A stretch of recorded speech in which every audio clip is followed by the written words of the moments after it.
भगवान विष्णु का वराह अवतार सिर्फ एक धार्मिक कथा नहीं है, बल्कि यह अवतार विज्ञान के सबसे बड़े रहस्यों को उजागर करता है।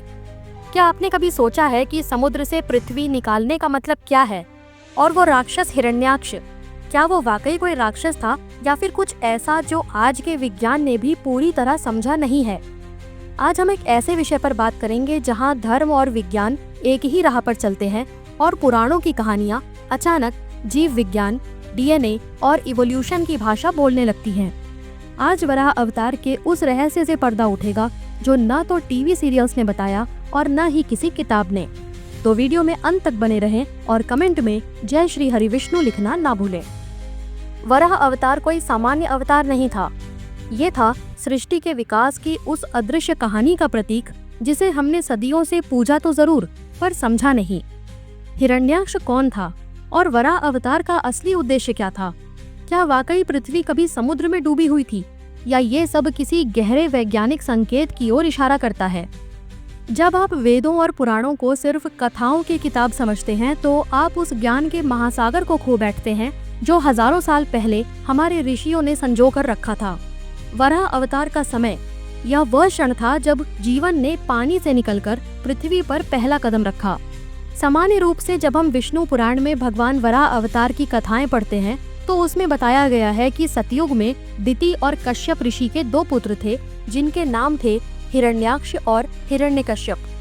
यह दोनों राक्षस ब्रह्मा जी से वरदान प्राप्त कर सृष्टि में उत्पात मचाने लगते हैं।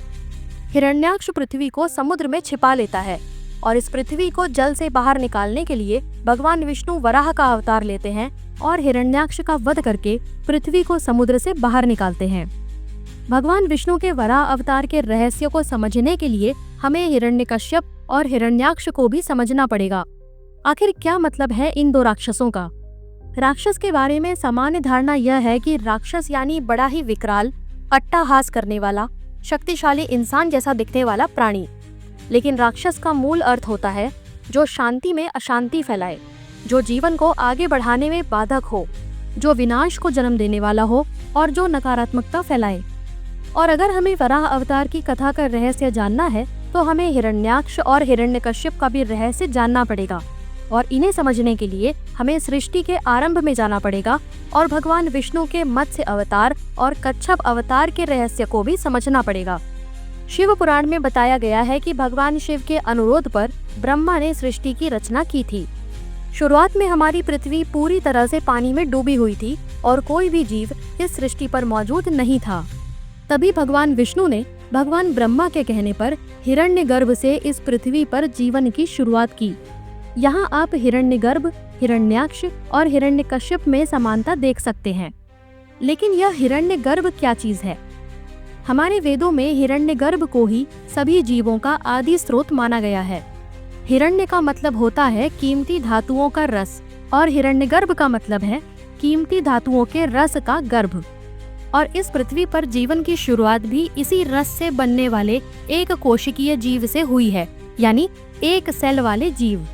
अगर आप एक कोशिका यानी सेल की संरचना को देखेंगे तो आपको पता चलेगा कि कोशिका के मध्य भाग में एक गाढ़ा तरल पदार्थ होता है जिसे जीव द्रव्य यानी प्रोटोप्लाज्म कहते हैं, जो जीवन का भौतिक आधार है, यानी फिजिकल बेसिस ऑफ लाइफ। वैज्ञानिकों ने प्रोटोप्लाज्म का रासायनिक विश्लेषण करके यह तो पता लगा लिया है कि उसका निर्माण कैसे हुआ है, लेकिन आज तक कोई भी वैज्ञानिक जीव द्रव्य में प्राण का संचार करने में सफल नहीं हुआ है। और होता भी कैसे, क्योंकि वही तो परम तत्व है। इस प्रोटोप्लाज्म यानी जीव द्रव्य को ही हिरण्यगर्भ कहा जाता है। समुद्र में सबसे पहले एक सेल वाले जीवों के साथ साथ समुद्री शैवाल और वनस्पति की उत्पत्ति हुई, लेकिन अभी तक भगवान का अवतार धरती पर नहीं हुआ था। भगवान के अवतार को तभी अवतार कहा जाता है जब वह परम तत्व जीवात्मा रूप में जन्म लेता है। भगवान विष्णु के मत्स्य अवतार के बारे में बताया जाता है कि विष्णु ने यह अवतार सृष्टि को प्रलय से बचाने के लिए लिया था। और यह भी बताया गया है कि हयग्रीव नाम के राक्षस ने ब्रह्मा से वेदों को चुराकर समुद्र की गहराइयों में छिपा दिया था और वेदों के उद्धार के लिए भगवान विष्णु ने मत्स्य अवतार लिया था। वेद यानी ज्ञान, और वह भी वह ज्ञान जो ब्रह्मा को स्वयं भगवान विष्णु ने दिया था। लेकिन जब ब्रह्मा जी ने सृष्टि की रचना करनी शुरू की तो वे उस ज्ञान को भूल गए।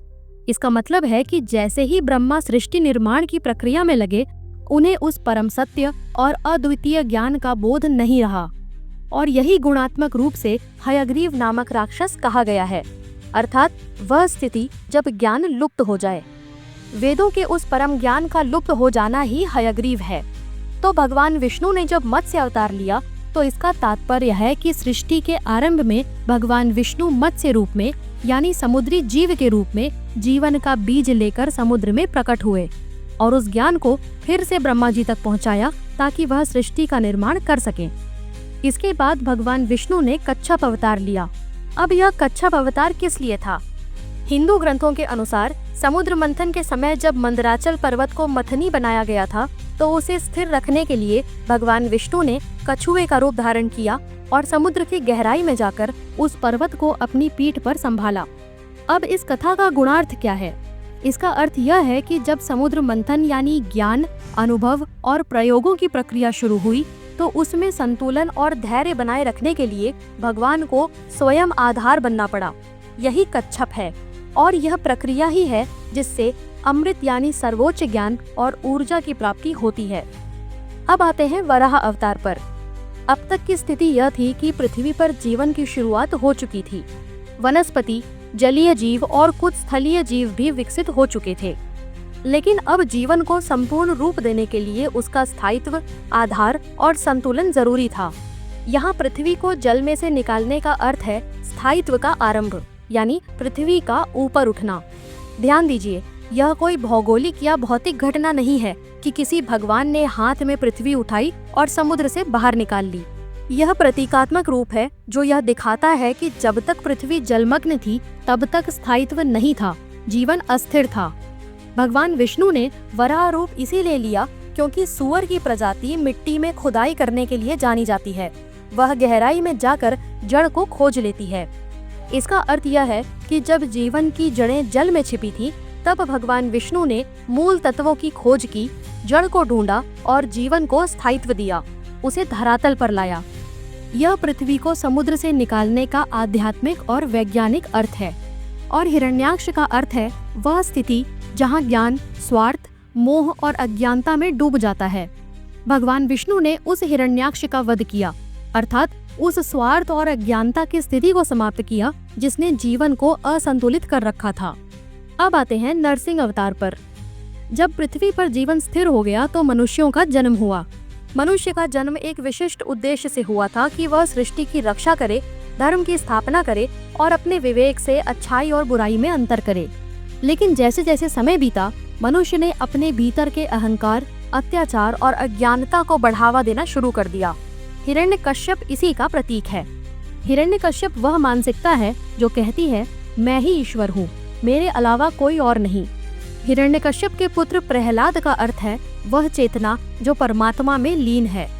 हिरण्यकश्यप चाहता था कि प्रहलाद सिर्फ उसकी पूजा करे, लेकिन प्रहलाद हर समय भगवान विष्णु का नाम जपता रहता था।